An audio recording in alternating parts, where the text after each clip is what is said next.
Hello, welcome to this tropical update. Before we get into the video, I'd like to make it clear that I am not a meteorologist and nothing I say is official, nor should it be taken as official. Hurricane Earl has been moving towards the north-northeast throughout today, while being on an organizing trend.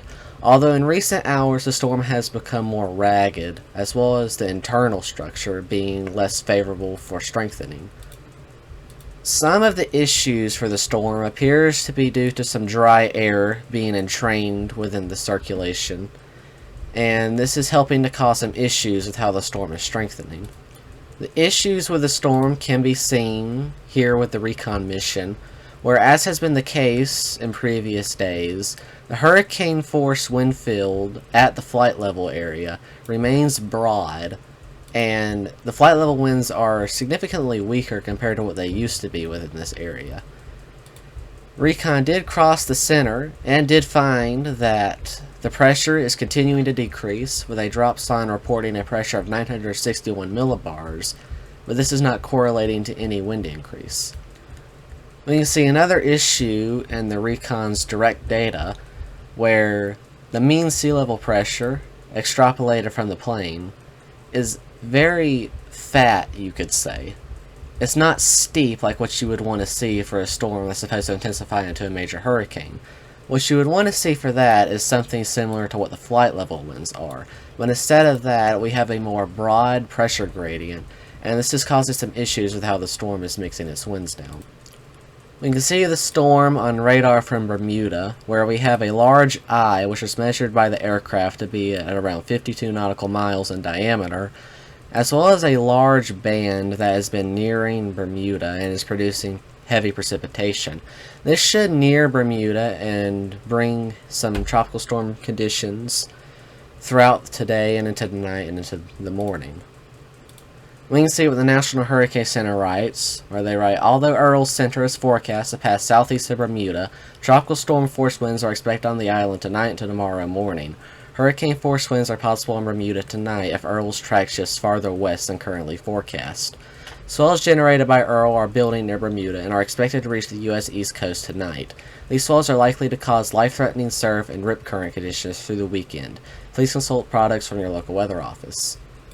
The Bermuda Weather Service writes something similar, where they put, the track of intensifying Hurricane Earl continues to slowly bend more to the northeast, which gives higher confidence in the passage to our near southeast later tonight.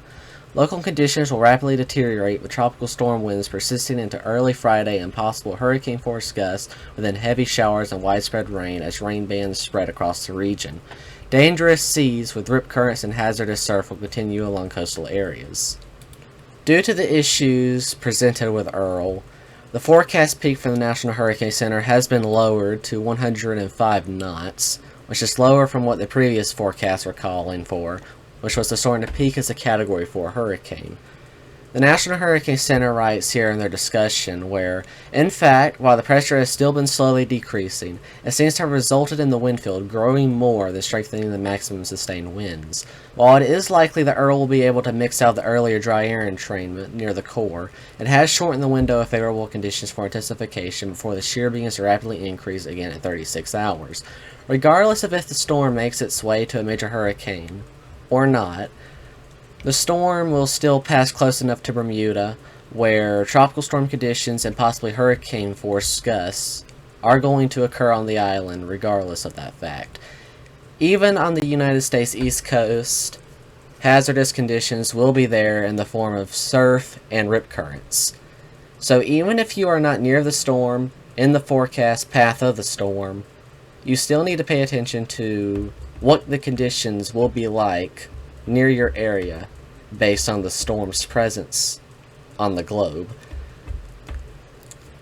or in the ocean, I should say. Even if you're not there near the storm, your life could still be taken away from you by something like a rip current. And if you are caught in a rip current, do not swim back to shore. Swim parallel to the shore. Swim outwards away from it, not outwards into the ocean, but in a parallel line with the shore. That's how you escape a rip current, and that's how you do so while preserving your energy, because swimming against the current isn't going to get you anywhere but losing your energy. So Please consult products from your local weather office for further information regarding how you can stay safe while the conditions are there. Thank you all for watching. Have a good rest of your day.